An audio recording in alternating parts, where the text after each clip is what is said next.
Située à Bakodji Golf, Sakina Clothing est une maison de couture, de vente des tissus et vêtements de prêt-à-porter.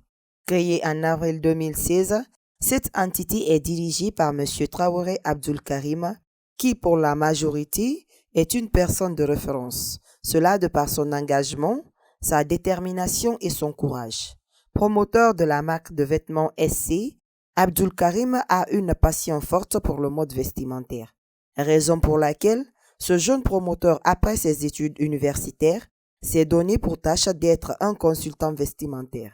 Sa clientèle touche l'État, les particuliers, les entreprises à savoir les banques, sociétés minières, sociétés de sécurité, sociétés industrielles. Sakina Clothing, comme toute entreprise, a pour mission de créer un style vestimentaire élégant soigné avec une finition de pointe et des tissus de qualité qui répondent aux exigences du climat.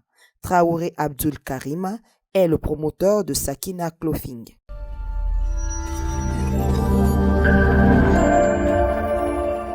Bonjour à tous, bienvenue dans votre émission La Référence. La Référence, c'est cette émission qui reçoit les opérateurs économiques, les entrepreneurs, les stars, les personnes influentes et les femmes battantes. Aujourd'hui, nous avons sur ce plateau de l'émission un grand homme. Il évolue dans le monde vestimentaire. Lui, c'est Monsieur Abdul Karim Traoré. Bonjour, Monsieur Traoré. Bonjour. Vous allez bien? Je vais bien, merci. Vous? Ça va. Bien. Monsieur Traoré, pourquoi l'idée de se lancer dans le monde vestimentaire? Ok, merci d'abord. Je remercie toute l'équipe de production. Alors, comme vous l'avez dit, moi c'est Traoré Abdul Karim. Je suis jeune entrepreneur, consultant vestimentaire. D'abord, je suis diplômé d'une licence en banque finance et d'un MBA en finance management. Donc, maintenant, le choix de jeune financier à consultant vestimentaire est venu, n'est-ce pas, d'une passion personnelle. Okay. Parce que, voilà, chacun a une perception de sa personne. Et moi, de tout le temps, je me suis vu en grand industriel, en homme d'affaires industriel. Donc, pour cela, il faut brancher un pas d'abord. C'est-à-dire qu'il faut commencer quelque part. Et c'est dans cela que, lorsque j'ai fini mes études, j'ai réfléchi à savoir dans quoi m'investir, dans quoi m'engager comme business, puisque être consultant financier ou ouvrir un cabinet de finances, ce n'est pas quelque chose de très facile. Il faut avoir l'expérience acquise. Alors, j'avais une passion, j'avais quelque chose que je savais faire sans grand effort, c'était de bien m'habiller. Donc, par la petite histoire même, lorsque j'étais à l'université, j'ai une fois été primé prix d'élégance. Okay. Donc, tout ça est réuni. Je me suis dit que bon, au lieu de rester là toujours à m'habiller et être apprécié par les gens, pourquoi ne pas en faire un business? Donc, c'est de là l'affaire. L'idée de créer, n'est-ce pas, une marque est venue. Alors, il faut reconnaître que cette idée vous a vraiment aidé. Exactement. Parce qu'aujourd'hui, on parle de cette marque SC. Exactement. Alors, pour la petite histoire, d'où vient ce nom Sakina, comment? Clothing. Voilà, ok, ça. D'où vient l'idée de ce nom, Sakina Clothing? Alors, le nom Sakina, c'est simplement le nom de ma mère, qui s'appelle Sakina Sidibé. Donc, comme vous le savez, toutes les grandes marques sont porteurs de noms de famille, voilà, que ce soit les Benz, n'est-ce pas, les Tony Hilfiger, tout ce qui est marque quand même prend de nom. Donc, lorsqu'il m'est arrivé de créer, je dis, bon, je ne cherche pas de midi à 14h. J'ai juste pris le nom de ma mère qui est un nom pas très commun. Voilà, Sakina, c'est un nom pas très commun. Et j'ai juste ajouté clothing qui veut dire vêtement en anglais. Donc voilà ce que le nom est. Sakina, le nom de votre maman. Voilà, d'ailleurs, qui vous a apporté chance. Exactement. Parce qu'il faut voir pour donner vraiment le goût à ce que l'on fait. Exactement. Donc, nous sommes avec M. Traoré Abdul Karim. M. Traoré, aujourd'hui, vous aviez combien d'employés au sein de Sakina? Bon, à la date d'aujourd'hui, j'ai 5 employés directs et 9 indirects. Voilà, quand je parle de direct, il y a, parce que c'est une maison de couture, donc j'ai 4 couturiers professionnels qui sont là. Il y a 2 qui sont intermédiaires, c'est-à-dire qui viennent en cas de besoin. Et aussi, il y a un qui est chargé de courses, c'est-à-dire un coursier, un livreur. Voilà, donc je travaille avec 7 personnes. C'est vrai aujourd'hui que Sakina a évolué, mais on ne peut pas réussir sans pour autant passer par quelques obstacles. Exactement. Parlez-nous donc des obstacles que vous aviez rencontrés depuis le début de la création en 2016, avril 2016. Exactement. Bon, vous savez, comme toute entreprise, comme tout entrepreneur, voilà, c'est des échelons à monter. Voilà. On ne reçut pas d'un coup. Et d'ailleurs, moi-même, je ne me vois pas d'abord comme quelqu'un qui a reçu. Je suis toujours dans le parcours. Voilà. La première difficulté que j'ai eue, c'était déjà d'abord l'acceptation de l'idée. C'est-à-dire que de passer, au lieu d'aller peut-être dans les vertus de mes études, j'aurais dû peut-être être un jeune banquier ou un jeune financier dans une grande structure. Mais laisser cela aller directement dans le vestimentaire, il y avait un grand fossé. Et ce fossé-là n'était pas bien perçu par l'entourage déjà, parce que beaucoup pensaient que non, j'aurais dû mieux aller faire autre chose que ça. Mais voilà, comme je le dis, dès le début, moi, je savais là où j'allais, je savais ce que je voulais faire, même si ce n'était pas évident, parce que je vous rappelle que j'ai créé ce business-là au Ghana, là où j'étudiais, et je faisais des habits, et je me promenais avec ça sur ma moto, avant d'arriver ici. Donc, vous voyez que j'ai commencé vraiment au plus bas de l'échelle. Oui. Donc, à l'époque, voilà, c'était pas vraiment évident que j'en arrive ici, mais par la foi, par la détermination que j'avais pour cela et cette ambition grandiose-là de réaliser quelque chose de grand, malgré les obstacles, malgré les difficultés, j'ai été tenace jusqu'à ce que nous arrivons ici. C'est par la foi et le courage que ce monsieur se trouve là où il est aujourd'hui. Je vous rappelle que vous êtes dans votre émission La Référence qui reçoit les modèles de réussite, les opérateurs économiques, les entrepreneurs, les stars, les personnes influentes ou les femmes battantes. Alors une pensée positive à cette dame battante qui évolue également dans une maison de production. Elle, c'est Yararus Djeringa du côté de la Guinée-Conakry. Elle est promotrice de la maison de couture Matteo Couture. On revient encore sur ce plateau avec ce éminent monsieur qui se nomme à l'état civil Traoré Abdul Karim. Monsieur Traoré, quelles sont les capacités de production et de vente de Sakina par an? Bon, il faut dire que jusqu'à là, on n'a pas, n'est-ce pas, un chiffre bien déterminé. Donc par an, ça va être trop large. Bon, moi, généralement, lors de production, je fixe des objectifs mensuels. Donc le mois, on peut aller jusqu'à 50 à 60 ensembles tuniques que je porte là. Maintenant, on fait aussi des costumes. Les costumes, on peut aller jusqu'à 10 costumes parce que la confection est plus compliquée que les autres. Et les chemises hommes, c'est-à-dire qu'on fait aussi des chemises, les pantalons. En matière de chemise, on peut aller jusqu'à 50-60. Voilà. Vous savez que l'une des difficultés qu'on a, c'est cela, parce que généralement, les gens confondent ça avec les prêt-à-porter, qui est une production en chaîne, qui se fait, alors que nous, on fait du sur-mesure. Et le sur-mesure, ça prend tout le temps qu'il faut. Souvent, on a cette difficulté avec les clients, quand on leur explique. Lorsqu'un client vient vous voir et vous dit que je fais un complet, quand vous lui dites que ça prend 10 jours, il va dire, mais un seul complet pour 10 jours, sans pour autant compter le processus de production et ce qui est en cours. Donc, on essaye à la matière possible d'essayer de minimiser d'abord, n'est-ce pas, la production pour pouvoir donner une meilleure qualité de produit. Et voilà, dans le futur, nous comptons, n'est-ce pas, augmenter notre capacité de production, bien sûr, et même pas pourquoi aller vers l'industrialisation, parce que c'est ça l'objectif en réalité.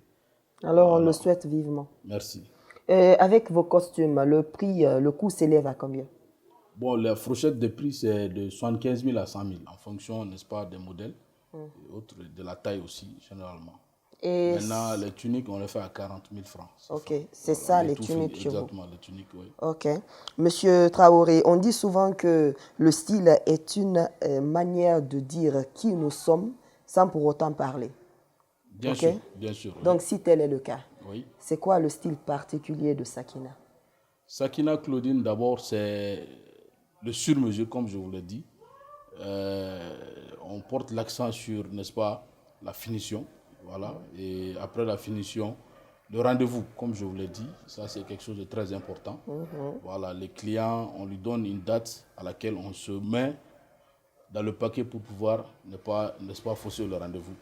Et la finition, on travaille beaucoup dessus. Parce que la plupart des gens, avec qui je côtoie, c'est ce qu'ils nous disent. La reproche qu'on fait ici, généralement, c'est que les gens font une mauvaise finition. Et moi, je leur dis que nous, c'est au-delà de tout ce qu'on peut penser comme couture. C'est-à-dire, c'est une idée d'abord de business, d'abord. Donc, l'objectif principal, ce n'est pas de se faire de l'argent, mais de donner une satisfaction à la clientèle. Donc, on mise beaucoup sur nos finitions et sur la qualité du tissu. Tout ça, c'est des marques déposées de Sakina Clothing. C'est sûr que lorsque vous voyez quelqu'un habillé, et ça, chaque fois j'ai des reproches, j'ai n'est-ce pas, des compliments qui me viennent, des clients qui portent d'autres habits, mais à chaque fois qu'ils portent du Sakina, on sent une certaine allure qui dégage. Ça, c'est au niveau de la coupe, voilà, leur aisance qu'ils ont dans l'habillement aussi, quoi. Voilà, donc ça, c'est vraiment notre particularité par rapport à ça. Alors, qu'est-ce que cela vous fait d'être un jeune entrepreneur? Ça me réjouit. Je suis plus que réjoui de cela parce que, comme je le dis, contrairement à beaucoup de gens qui pensent que l'entrepreneuriat, n'est-ce pas, c'est quelque chose, parce que c'est ce message qu'ils véhiculent. On est son propre patron, voilà, et les gens perçoivent la vie des salariés comme une vie de contraintes, tout ça. Mais l'entrepreneuriat, d'abord, comme je vous l'ai dit, ça part d'une passion. Ce n'est pas juste ce que vous gagnez. Si vous entreprenez pour gagner de l'argent, vous allez l'abandonner parce qu'à un premier coup, on ne gagne pas de l'argent. Voilà. Donc, un entrepreneur, c'est celui-là qui détecte un problème dans un environnement bien déterminé et qui apporte une solution. Et c'est par hasard qu'un entrepreneur gagne de l'argent. Parce qu'en résolvant les problèmes, de fil à aigu, vous allez voir que cela va être intéressant et côté financier, vous allez gagner. Okay. Ça, c'est l'objectif final de l'entrepreneur. Mais l'objectif principal, c'est de résoudre une situation qui est là. Oui. Voilà. Donc, je suis très bien dans ma peau d'entrepreneur et j'encourage aussi mes jeunes frères, mes frères à le faire. Mais faites-le que par passion. Que par passion. Il ne faut pas faire l'entrepreneuriat par accident ou parce que c'est un effet de mode. Si vous le faites ainsi, vous allez mal tourner. C'est les conseils de M. Abdul Karim qui nous dit aujourd'hui de faire l'entrepreneuriat par passion, pas pour un profit. Alors, je pense que ça va tomber dans de bonnes oreilles. Bien sûr. Monsieur Traoré, oui. Apparemment, ce n'est pas seulement Sakina vous gérez. Oui, bon, à part Sakina Clothing, je suis aussi expert en traduction et interprétariat, français-anglais que je fais. Et actuellement aussi, je travaille sur un projet d'association que je suis en train de mettre en place pour la jeunesse, pour la citoyenneté. Bon, qui est un projet futur qui va sortir après. Voilà, je préfère taire ça pour l'instant. Voilà, un peu ça. Alors, en quelques mots, quel autre appel vous pouvez lancer à cette jeunesse malienne? Bon, ce que je dis à la jeunesse malienne, d'ailleurs, lorsque j'ai le temps d'échanger avec mes jeunes frères et autres, c'est ce que je leur dis. La plupart des messages qu'on entend aujourd'hui à la jeunesse malienne, c'est celui-ci n'a pas fait ça pour moi, celui-ci n'a pas fait ça pour moi. Ou il y a un oncle qui est là. Ce que je dis, le message, ne comptez sur personne. Et personne ne vous doit quelque chose. La seule personne sur qui vous avez compté, c'est vous-même. Donc, si vous avez par hasard quelqu'un qui vous aide, tant mieux, c'est très important. Mais dans le cas échéant, essayez de vous battre vous-même. Et le fait que beaucoup sont là à se plaindre du chômage et autres, moi, je me dis que le chômage, c'est un choix, en réalité. Parce qu'il y a toujours une situation dans laquelle vous pouvez réfléchir et essayer de faire quelque chose. Peut-être au début, ça va être difficile. Peut-être au début que ça ne va pas être comme vous voulez, mais avec le temps. Parce que je vois que vous avez constaté quelques photos ici. Ça, c'est des photos de mes role models en termes de business. Et l'expérience que j'ai eue avec ces gens-là, que j'ai entendu à travers eux, c'est tous des gens qui ont fait au minimum 30 ans dans leur activité qu'ils font. Donc, la patience. Lorsque vous commencez quelque chose, soyez patient. Essayez d'être honnête, travailler dur et être patient. Parce que on a tendance à être trop pressé. En bout de 5-6 ans, on veut réaliser des grandes choses. Et là, ce n'est pas possible. Les anglophones disent que quick success c'est scam. C'est-à-dire qu'un succès rapide, c'est de l'arnaque. Donc, ça ne peut pas passer. Un succès rapide, c'est de l'arnaque. Oui. Pour finir en beauté cette émission, M. Traoré, parlez-nous de vos visions à long terme. Donc, comme je l'ai dit tantôt, à long terme, nous comptons aller vers l'industrialisation. Parce que, vous savez, aujourd'hui, notre pays est un grand producteur de coton. Et le coton qui est, n'est-ce pas, la matière première dans le monde vestimentaire.